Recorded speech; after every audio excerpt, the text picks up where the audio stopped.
In Romans 12, where Paul starts off talking about presenting our bodies as a living sacrifice and allowing our minds to be transformed rather than conforming to the culture around us, he goes on then to give a list of very practical ways that we should be interacting with one another as the body of Christ. And as part of that list, in verse 13, he says, contributing to the needs of the saints, practicing hospitality. I want to focus in this devotion just on that idea of practicing hospitality, because there is a difference between practicing entertainment and practicing hospitality. There's a difference between having your family over for dinner and practicing hospitality.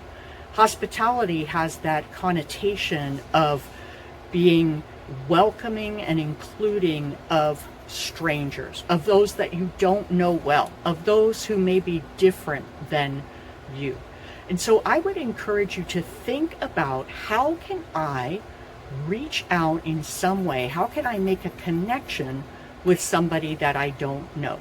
Now, I was having a conversation this morning about this with a friend from church, and one of the things that she was saying was that she misses people hanging out in the patio and talking. That we all seem to, after the services, kind of scatter, and that's why she enjoys so much when we have food there, because it draws us all together.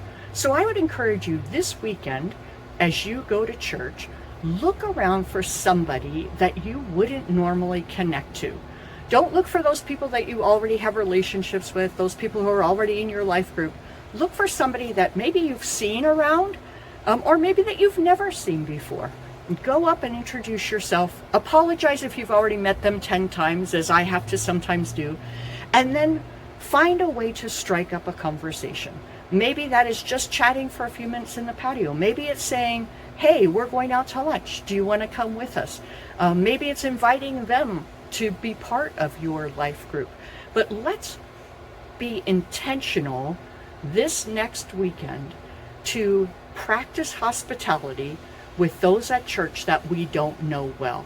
I believe that as we do this, our body will be knit together in a greater sense of love, a greater sense of unity, and we'll be able to better practice all of the other one another's in the scriptures.